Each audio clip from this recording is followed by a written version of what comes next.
What's up, everybody? My name is Scott Paddock, and today I'm going to talk to you about my Boston Sax Shop silver-plated heritage neck.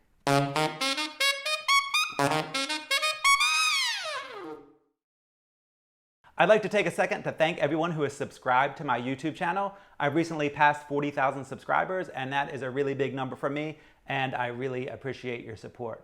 Over the upcoming months, I'm going to be adding some variety to my YouTube channel. For the last year or two, especially the last year with the pandemic, it's been almost all saxophone tutorials. So in the upcoming months, I'm going to be adding some more live performance, some product reviews, and taking you on the journey with me with some projects that I'm working on. So stay tuned for some more variety on my YouTube channel. Now, I'll still be doing saxophone tutorials, and if you enjoy those, I'd like to invite you to check out my Sax School. I dive a lot deeper into the saxophone tutorial world in the Sax School. So if you'd like to add some structure into your practice sessions, or take the guesswork out of what to practice, how to practice it, and what to practice next, check out my Sax School. I'll put a link in the description below.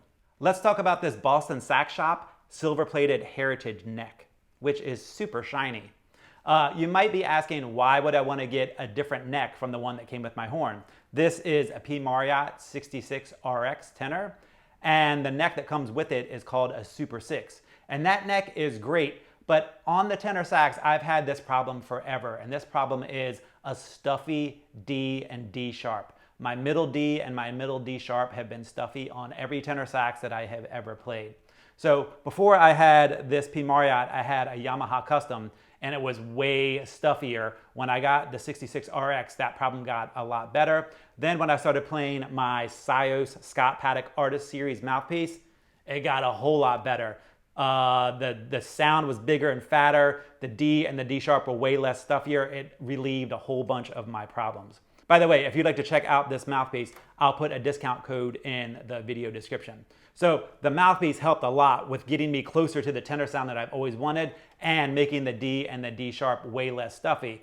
But there still was just a little bit of resistance. So when I'm saying stuffy, I just mean like when I'm playing those notes, especially if I'm holding them, it just feels like the saxophone is pushing back at me instead of it being effortless. Now, when you're talking about your middle D and your middle D sharp, those are notes that are right in the middle of the saxophone. So there's no hiding them. So whenever I would have to hold a D or a D sharp, I would just feel this resistance. And again, after I got the Mauriat and the Syos Scott Paddock Artist Series, it got way better, but there just was always like a little bit of a tinge on those D and D sharps when I had to hold them.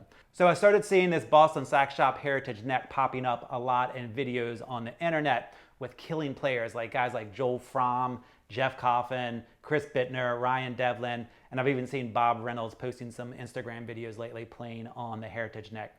So I reached out to Jack Finucane. He's the guy who owns Boston Sax Shop, and he and I have talked about gear before. I told him my problem with the stuffy D and D sharp, and he said that this was probably the solution to my problem.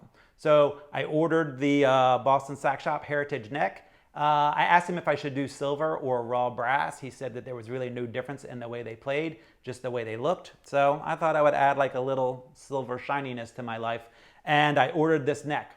I put it on and I was blown away right away. My D and D sharp, crystal clear, no resistance at all, no stuffiness, just a really clear D and D sharp on my saxophone. And there were some very big added bonuses that I wasn't expecting. My saxophone just blows way more freely. I have a bigger sound, a more focused sound, and it's the closest I've ever been to the tenor sound that I'm looking for. So here's the description of the neck from the Boston Sax Shop website. It says, a significant amount of influence for this neck comes from the free blowing characteristics I have found in earlier Selmers, such as the radio improved and balanced action horns, which have a higher neck angle. So it seems like the magic sauce, which makes this neck play different, is the neck angle. So what that means is the curvature of the neck and possibly how long the neck is. Because when I compare it to my Mauriat, this part, the straight part of the neck is shorter. So I'm assuming that the neck angle is a little bit longer, I guess, and goes up a little bit higher. So what that does is it causes the neck to allow the air to go through the saxophone more freely. It gives you less resistance, and it just gives you more of what you're looking for. So what I mean by that is like the neck isn't going to make you sound brighter or darker. it's just gonna take whatever you're doing and make the air flow more freely. So I have a high baffle, small chamber mouthpiece. So I have something that's gonna sound really bright with very fast moving air. And this neck can take the air and translate it into the sound that I'm looking for. So if I had a darker mouthpiece with no baffle, like a smaller baffle, and I was going for a darker sound, this neck would probably still give me a darker sound. Again, it would just make it more free blowing, more open, and just make it easier to play on. So that's a whole bunch of talking about what I think about this neck, and of course all that matters is how it sounds. So I'm gonna do some playing examples, and I'm gonna do them on my Heritage neck, and then I'm gonna do a similar playing example on the Super 6 neck that comes with my P Mauriat, so you can hear the difference between the two necks. Leave me a comment below and let me know which neck you think sounds better on these playing examples. The first playing example I'm gonna do for you is a jazz etude from my sax school. This is Jazz Etude number 4, which is in the jazz style section.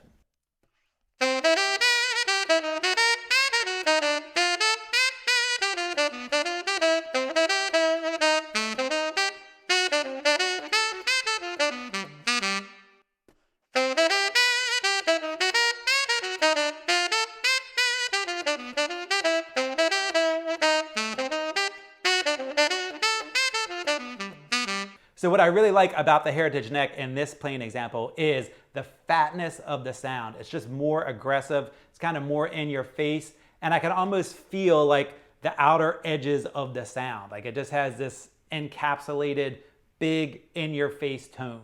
The next playing example is the A section from All the Things You Are.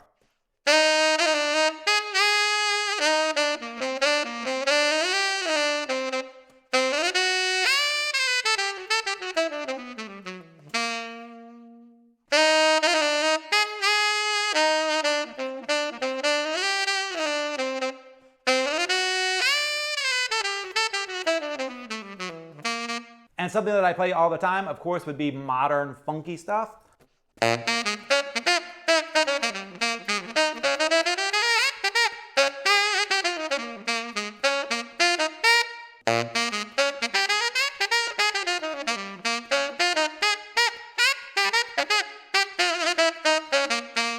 So one of the things I like the most about this neck is how crisp it lets me be with my articulations. A big part of my sound is my articulation. And when I got my Scott Paddock Artist Series mouthpiece, that was a huge step forward in my articulation and my sound development on the tenor. But this Heritage neck just kind of gives me a little extra push into the sound that I'm looking for, which is really articulated, really crisp, and super clean. So I love the neck for this. Again, the first thing I was looking for is just to de-stuffify or unstuffify or make my D and D sharp less stuffy. But a really nice added bonus is that my articulation is super crisp and super clean, and my tone is bigger and more focused. Now let's do some subtones. So if I'm talking about like how big and fat my sound is and how crisp everything is, subtones are on the opposite end of that type of playing. So take a listen to how subtones sound on this neck.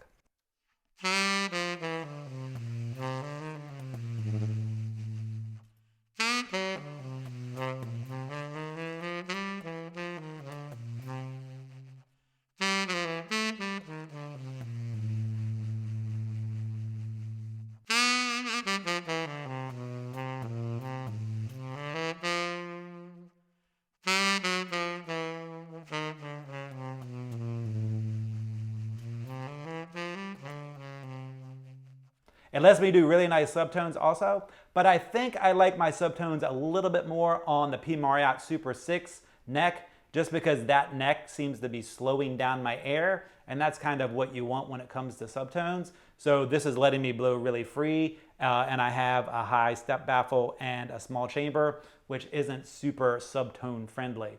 So I like the way my subtones sound with this neck. I just think when my Super 6 neck slows down the air a little bit more, it just seems like my subtones are a little bit more rich. And again, I think that has a lot more to do with the mouthpiece I'm playing than the neck. The neck is just letting the air flow really free. And then the opposite end of that would be altissimo.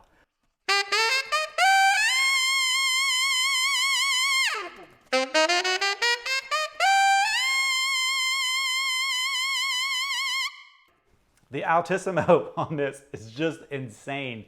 It's completely effortless, It's super easy and it's really big and in your face. Again, I think a lot of that has to do with the mouthpiece because it's a high baffle with a small chamber, but it's going into this neck, and the neck is letting it blow super free and just giving me a gigantic sound up there. So my overall impression of the Boston Sax Shop silver-plated heritage neck is that I love it.